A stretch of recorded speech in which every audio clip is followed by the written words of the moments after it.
Coba perhatikan gambar di samping. Apa yang sahabat sosiologi pikirkan mengenai dua kondisi gambar tersebut?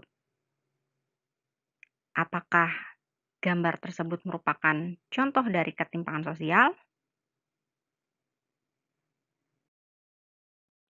Kira-kira apa ya ketimpangan sosial itu? Ketimpangan sosial identik dengan perbedaan mencolok antara satu keadaan dengan keadaan yang lain. Ketimpangan sosial disebut juga sebagai kesenjangan sosial. Nah, menurut Badruzzaman, ketimpangan dapat diartikan suatu ketidakseimbangan dalam masyarakat sehingga menjadikan suatu perbedaan demikian mencolok. Sementara, menurut Kamus Sosiologi, ketimpangan atau kesenjangan sosial diartikan sebagai perbedaan jarak antara kelompok atas dan kelompok bawah.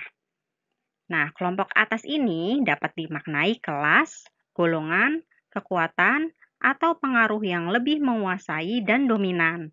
Sementara kelompok bawah merupakan kelas, golongan, kekuatan, atau pengaruh yang tidak menguasai dan minoritas. Faktor penyebab ketimpangan sosial. Ada dua faktor penyebab ketimpangan sosial, yaitu faktor alami dan faktor non-alami.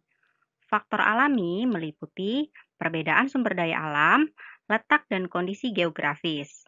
Kemudian, faktor non-alami meliputi pengaruh globalisasi, kebijakan pemerintah, faktor internal individu, dan perbedaan kondisi demografis. Faktor alami ketimpangan sosial. Yang pertama, perbedaan sumber daya alam.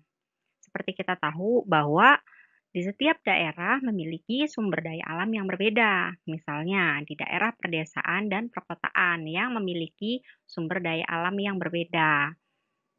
Daerah pedesaan biasanya memiliki tanah yang subur, sehingga sering dimanfaatkan untuk lahan pertanian dan perkebunan.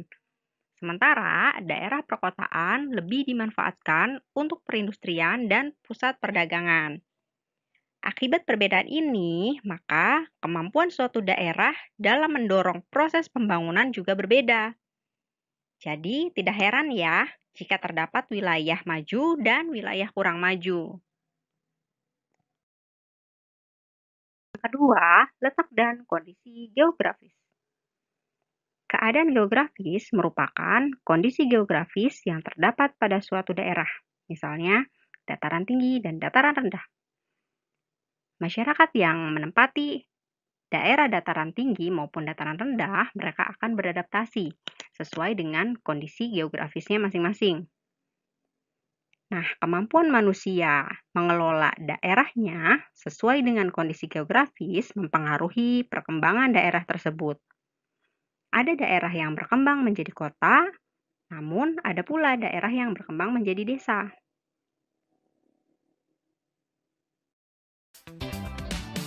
Faktor non-alami ketimpangan sosial. Yang pertama, pengaruh globalisasi. Dampak MEA bagi Indonesia antara lain berbagai barang, jasa, investasi, tenaga kerja, dan budaya dari negara lain akan semakin gencar masuk ke Indonesia. Namun, di sisi